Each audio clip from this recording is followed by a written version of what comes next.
O reino espiritual é, talvez, o mais misterioso de toda Cosmere. Isso porque o tempo e o espaço não funcionam da forma que a gente costuma conhecer.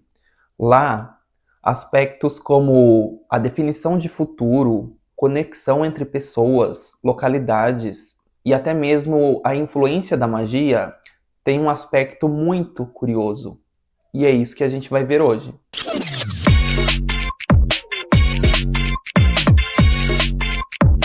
Oi, aqui é o Daniel do Literando Impérios e hoje a gente vai falar sobre 4 conceitos aí dentro da Cosmere que moldam o reino espiritual. Eles podem parecer termos simples e que ficam totalmente soltos aí pelos livros da Cosmere. Geralmente eles vêm sempre com a primeira letra em caixa alta, mas isso significa que eles querem dizer alguma coisa assim e eles têm um peso muito importante dentro da narrativa. E que na prática, basicamente, eles são peças-chave para você entender como é o funcionamento deste universo. São elas: conexão, identidade, fortuna e intenção. Então, antes da gente começar a abordar, esses conceitos fundamentais aí, que são conhecidos como atributos espirituais, eu vou falar sobre cada um deles separadamente, ok? Em alguns momentos eu posso dar exemplos, de cada um deles e posso associar a alguns momentos durante alguns livros, algumas cenas, para ficar mais fácil de mostrar como que é a estrutura desse conceito e até mesmo o funcionamento dele. Então pode ser que em algum momento desse vídeo eu acabe colocando, ou citando alguns spoilers aí, mas fica tranquilo, porque eu sempre vou avisar quando eu for abordar algum tema um pouco mais direto, então é aquele mesmo esquema. Se você quiser evitar qualquer tipo de spoiler, vale a pena então você ler as obras que eu vou acabar mencionando, então seria melhor você ler esses títulos antes, e depois você volta aqui para absorver todo o conteúdo. Então eu vou deixar aquela minutagem que você já conhece nos vídeos. Caso você queira pular o spoiler ou o possível spoiler, você só avança o tempo na tela. E só reforçando, esse vídeo ele também faz parte daquela série de vídeos onde eu explico os conceitos básicos da Cosmere, para você entender a estrutura e o funcionamento desse universo compartilhado. Dito isso, então bora lá! Primeiramente, a gente vai falar sobre conexão. A conexão ela é um atributo espiritual na Cosmere que define como pessoas, objetos, lugares e até mesmo conceitos estão ligados entre si no nível mais profundo da existência. É a conexão que determina coisas como pertencimento, identidade cultural, vínculos com algum lugar, ou até mesmo a sua relação com outras pessoas. Assim como outros atributos espirituais, a conexão ela pode ser manipulada, medida ou alterada através de outras artes investidas. Isso, consequentemente, vai impactar diretamente como a investidura interage com o mundo e com outras pessoas. A conexão funciona como uma espécie de rede espiritual, onde contém várias teias espirituais. E essas teias elas são compostas por várias conexões e investiduras, que juntas formam basicamente o aspecto espiritual de qualquer coisa, seja uma pessoa, um objeto, um lugar, até mesmo um planeta inteiro. E todas essas conexões, elas se interligam lá no reino espiritual, que é, essencialmente, onde tudo está conectado na Cosmere. É importante a gente entender que a conexão, ela não é a matéria e nem a energia que a gente conhece no sentido tradicional. Ela é uma força espiritual, que é responsável por criar e sustentar essas relações. E quando ela se manifesta de forma visível, normalmente ela aparece como cordões de luz que conectam outras entidades. Mas aí vale um aviso rápido. Talvez você tenha pensado naquelas linhas que aparecem em Mistborn, que tem mais ou menos uma coloração azul. Lembra disso? Pois é, elas não são a mesma coisa. Essas linhas em específico, elas estão ligadas mais com o funcionamento de certas habilidades holomânticas e a forma que elas se apresentam no reino cognitivo. A conexão, ela é de fato uma propriedade espiritual. Então é importante a gente não confundir as duas coisas, beleza? A conexão geralmente surge através de relações. Por exemplo, convivência, cultura, vínculos sociais, linguagem. Mas ela não se limita somente a isso. Qualquer forma de relação pode gerar uma conexão, mesmo que indireta. E isso também não se restringe a seres conscientes. Qualquer coisa que tenha um aspecto espiritual pode se conectar com coisas.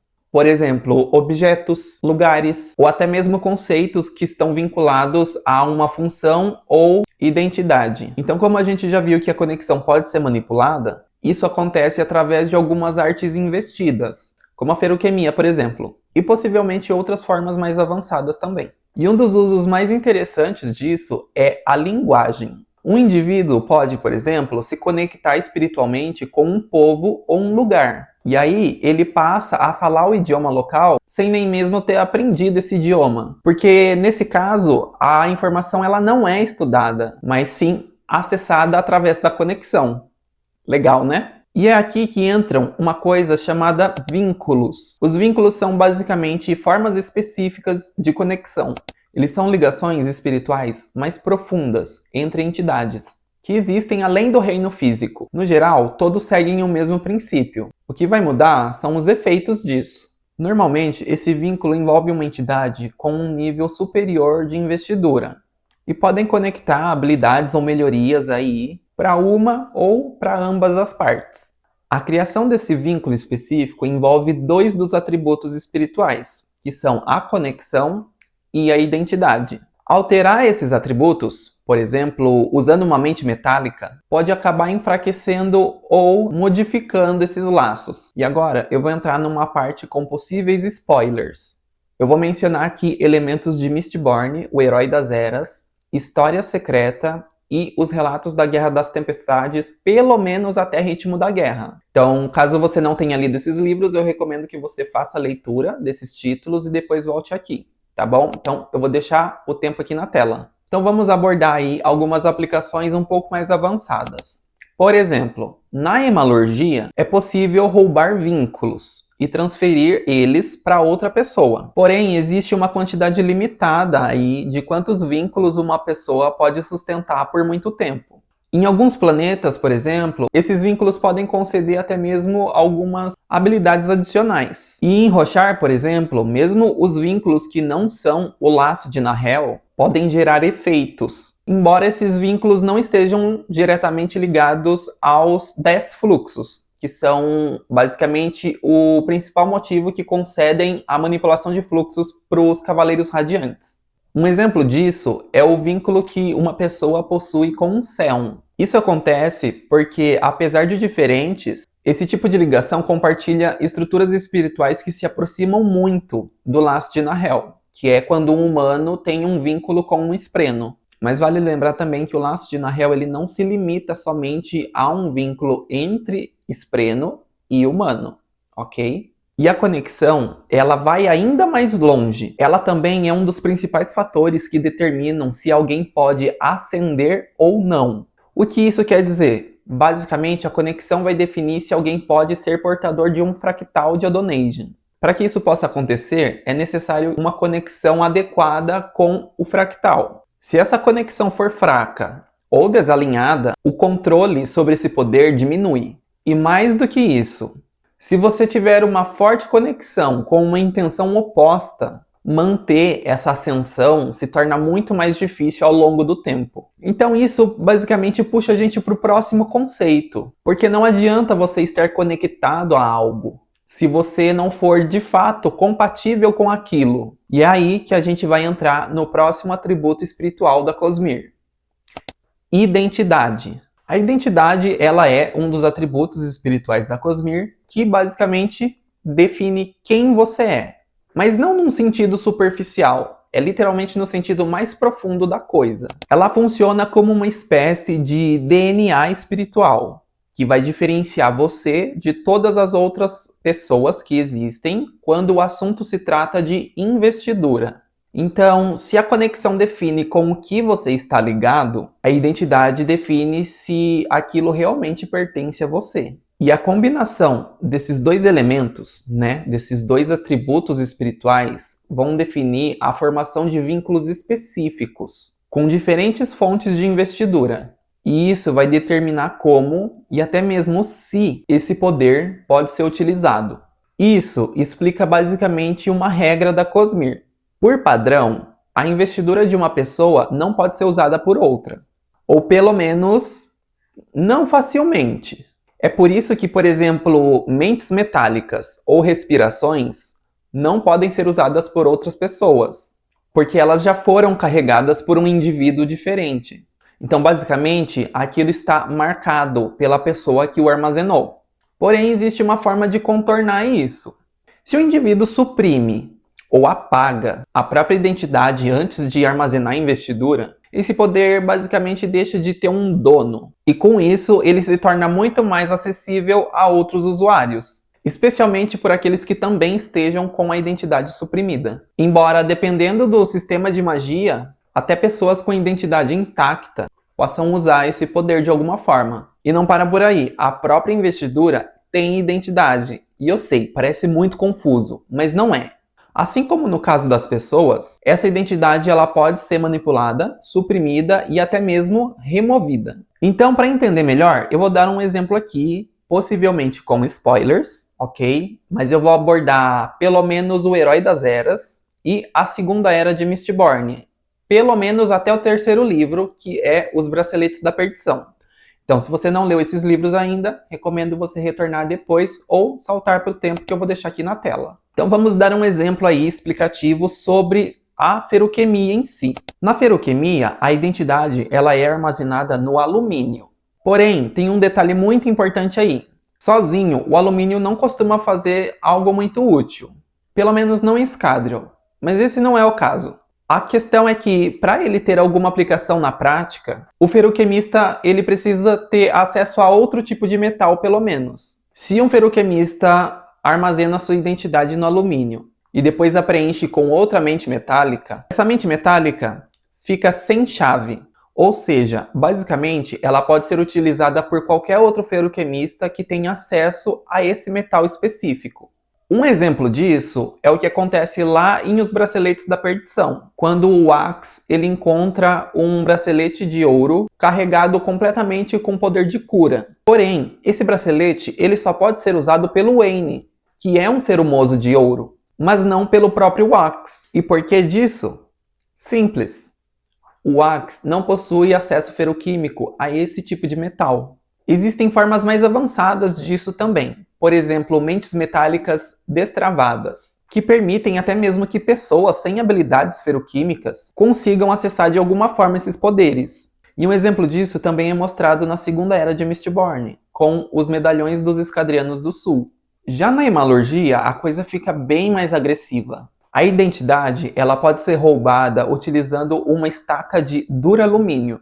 E aí, quando alguém recebe as habilidades feroquímicas dessa forma, essa pessoa pode acabar acessando as mentes metálicas de quem o indivíduo foi extraído. E a explicação mais próxima que a gente tem disso é que a estaca ela ainda carrega a parte da identidade original da vítima, que seria o suficiente para criar essa compatibilidade. De forma mais ampla, a hemalurgia ela é capaz de subscrever ou de transferir qualquer atributo relacionado à alma, incluindo a própria identidade. E é por isso que ela é considerada uma das artes metálicas mais perigosas e invasivas de toda a Cosmere. E é claro, a identidade ela também influencia outros sistemas de magia, como por exemplo as respirações biocromáticas que a gente vê em Warbreaker, diferentes formas de cura aí pelos livros da Cosmere e basicamente qualquer tipo de investidura que determine quem pode ou não utilizar determinado poder. E isso nos leva a uma pergunta interessante.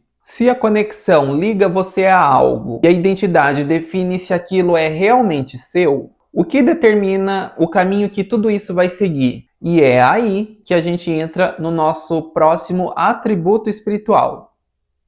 Fortuna. A fortuna é um dos outros atributos espirituais que está aproximadamente ali sendo relacionado constantemente com a sorte. Mas chamar de sorte talvez não seja o ideal. Na verdade, é uma simplificação bem grande da coisa. Na prática, a fortuna ela está muito mais ligada à capacidade de se alinhar com eventos futuros, ou até possíveis versões do futuro, através de possibilidades. Ou seja, não é sobre ter sorte. É sobre, de alguma forma, saber sobre coisas que você não deveria saber, ou estar exatamente onde precisa estar, mesmo sem entender o porquê. Essa natureza da fortuna, ela ainda não é totalmente compreendida na Cosmere. Grupos menos familiarizados, como os terrisanos, após alguns séculos do Catassendri, descrevem isso somente como sorte. Porém, quanto mais alguém conhece sobre a Cosmere, mais fica claro de que isso tudo é ainda algo mais complexo. A fortuna ela funciona como uma espécie de acessar informações que, em outro momento, estariam fora de alcance.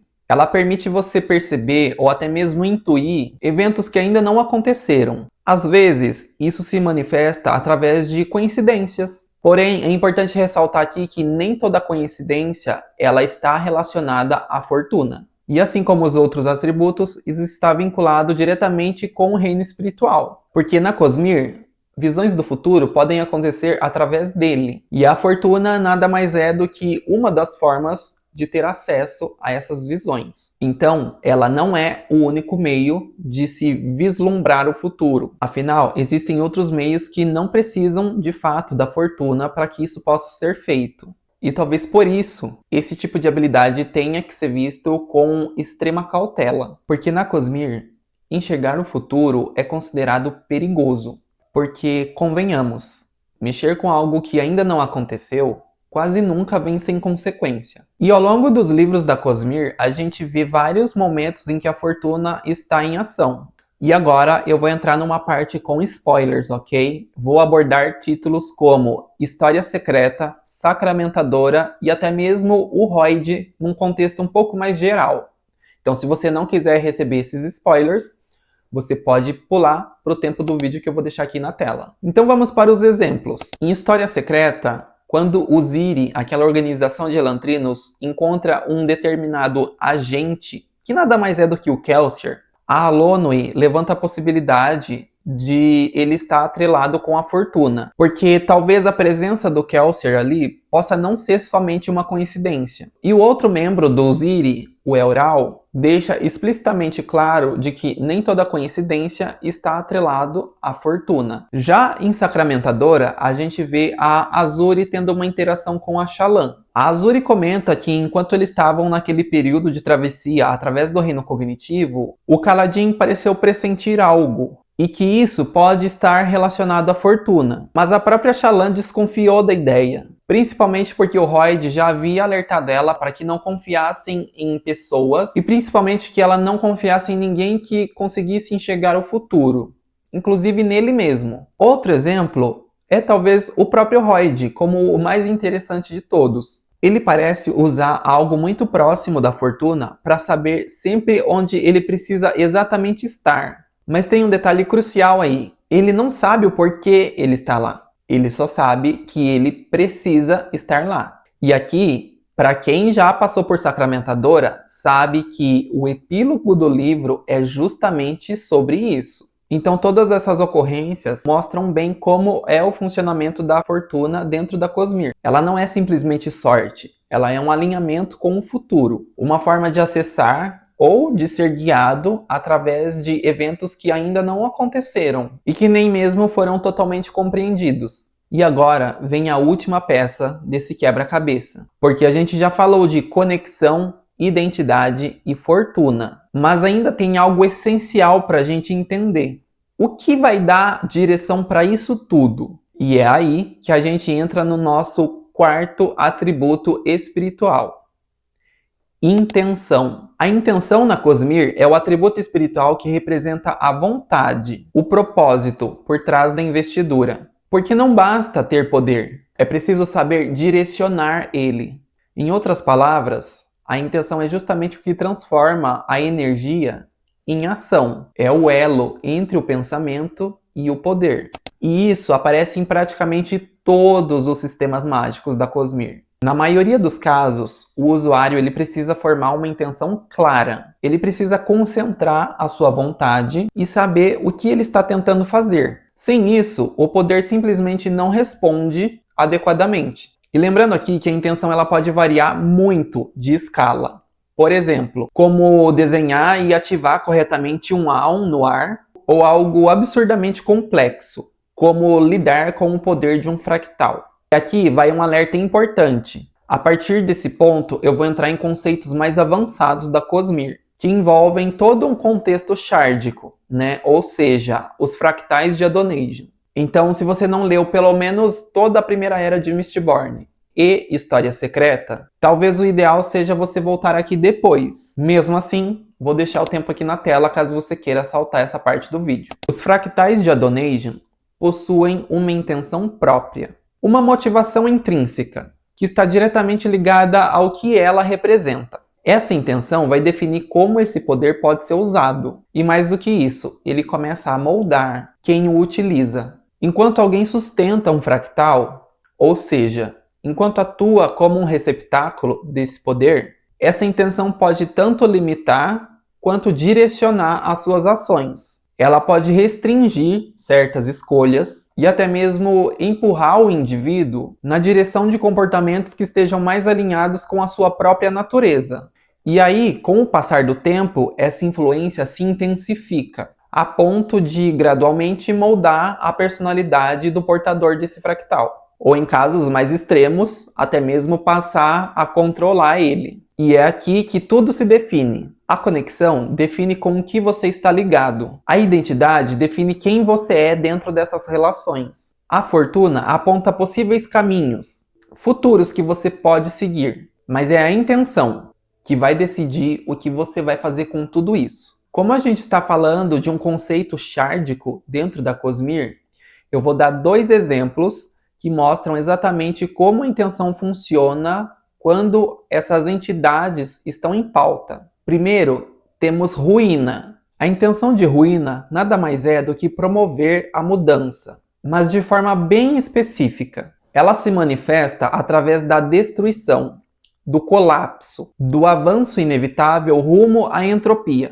E o mais interessante aqui é justamente o seu portador, ou o seu receptáculo.